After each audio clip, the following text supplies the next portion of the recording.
Alright. Hey y'all. Good morning. I know a lot of y'all want me to finish my story, so I'm gonna finish my story time. I'm gonna start at the beginning for the people that didn't see it. And I just want to say hello, my little chickadees, all my YouTube family. I just want to say thank y'all for watching us, and to our faithful viewers and our new subscribers and new viewer family. So I just want to say welcome, and I'm going to start off. I'm going to start over. I'm the oldest of 6 children my mother and father had. So I'm the one who learned how to cook real good. And one day my dad, he had got some new dishes and stuff, and he said, go in there and put some butter beans and some neck bones on. So me, not knowing a pressure cooker, I put the meat on and was cooking the meat. After a while, I had to add a little more water, put my beans in.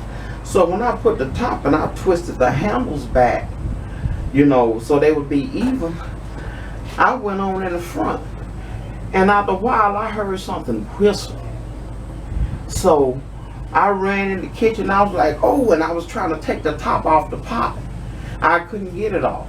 So I went in the room and I was like, Ben, that's my baby brother. I say, come help me, this top stuck on this pot.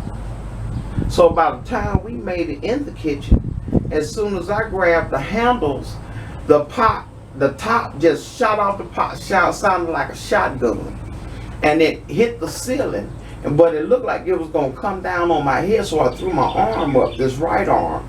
And when the top hit my arm, it rolled, and the skin rolled off my arm and was stuck to the top of the pot. This is a little graphic, y'all, so I just had to put that in there. But after that, I ran to the bathroom. My brother got burned on the shoulder, but it hit me in the face and my arms, my chest, and so I ran there and told my dad of what happened. Oh, go over there and stand in front of the heater. The fire draw the heat out. Man, I stood there and I stood there. I looked at the door and I looked at the heater, and I'm looking at my daddy like, I know he's gonna be mad if I move.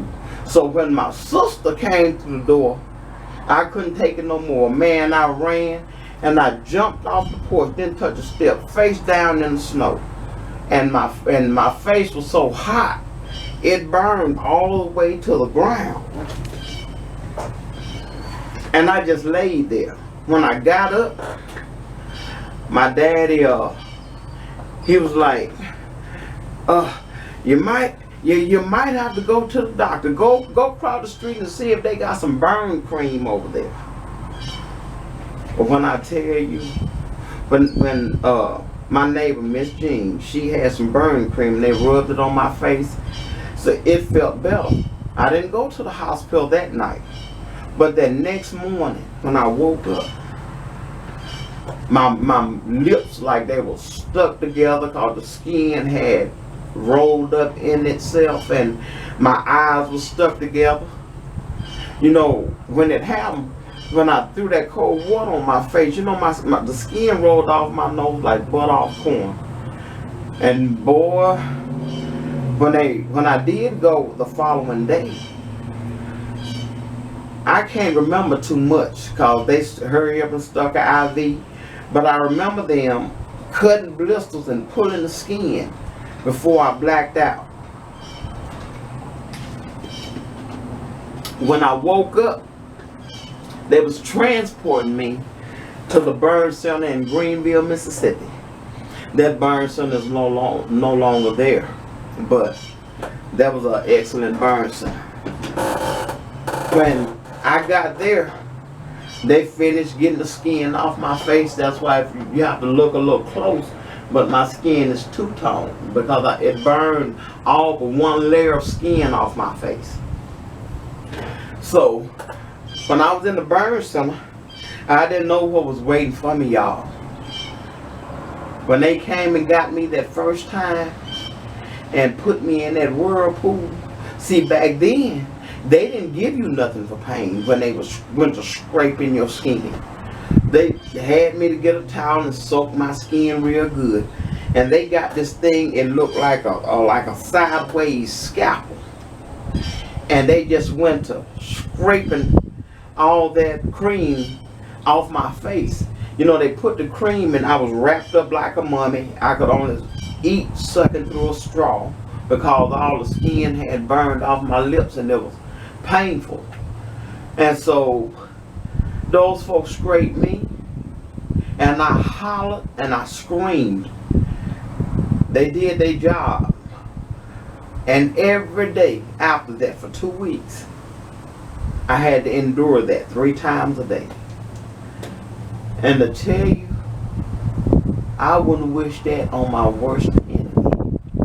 So y'all know, I want to bypass HE double hockey sticks. I don't want no parts of it. But all saying that, you know, really, to say this, I had a lot going on. I had a lot of anger build up. My daddy warned me. He was like, if you don't stop, I had a big chip on my shoulder. There was a lot going on in my life. But he told me, he said, you're not going to live to see your 18th birthday. Well, guess what, y'all? I got stabbed, collapsed my left lung, and I died 3 times on the operating table. They had to revive me 3 times. I woke up 3 days later in ICU with my dad laying at the foot of my bed, his head. But I remember, a lot of y'all might think I'm crazy, but I remember when the doctors was operating on me, it's like I was hovered above my body and I could see me laying on the table. And I could see Dr. Hill and Dr. Williams, both of them was working on me. And back then, they didn't have the separate rooms. They had the curtains that you slide.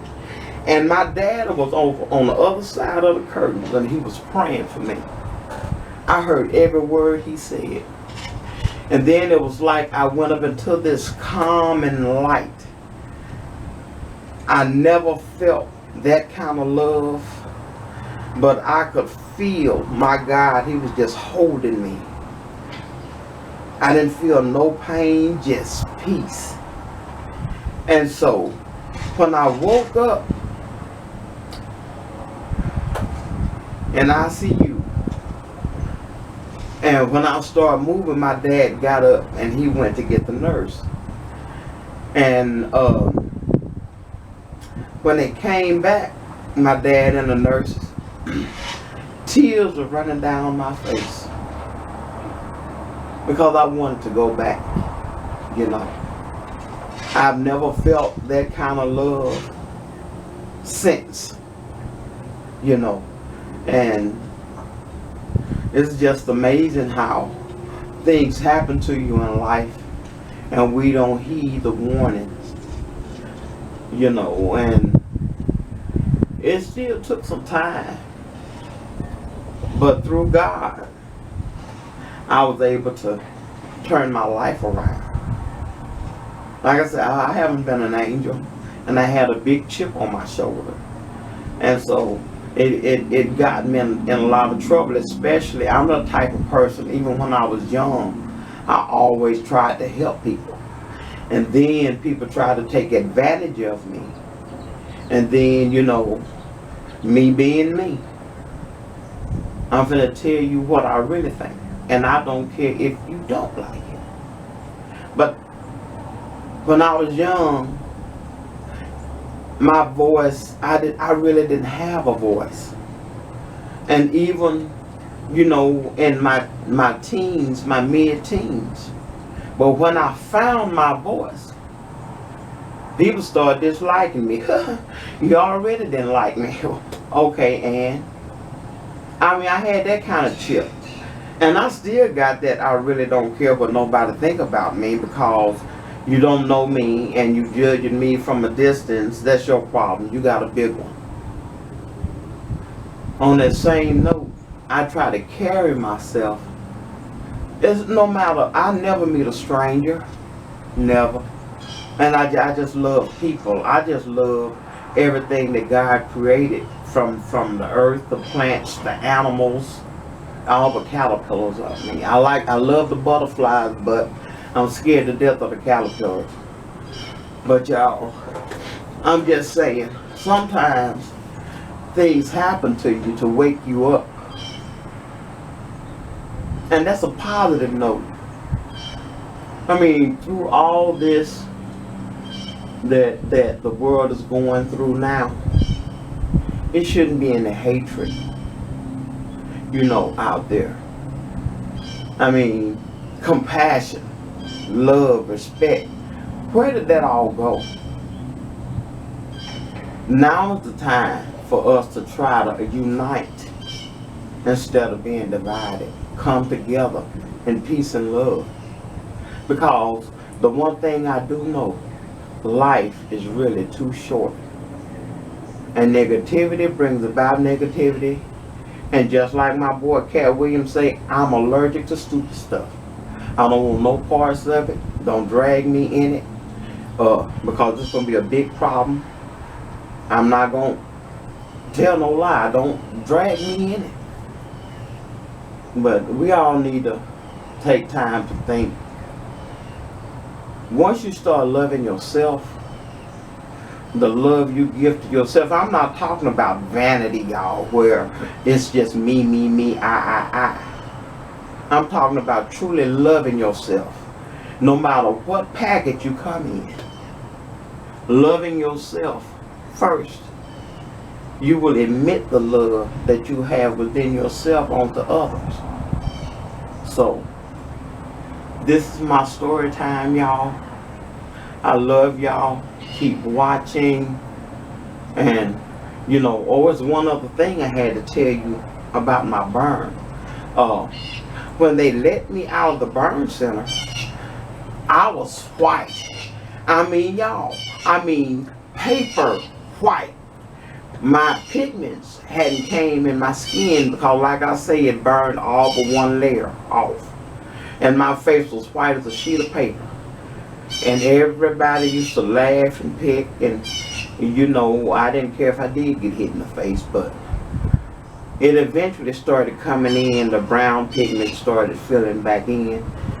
And so here I am today, y'all. That's why I do not like when Phyllis be touching me in my face. She know I don't like it. My face easy to break out. And I love her to death, y'all. She's a good person. Crazy, oh my God, witty. Phew, y'all know what I go through. So y'all, until next time, we want y'all to like, share, subscribe, and don't forget to hit that notification bell so y'all can be notified of all our new videos, y'all. Until then, later.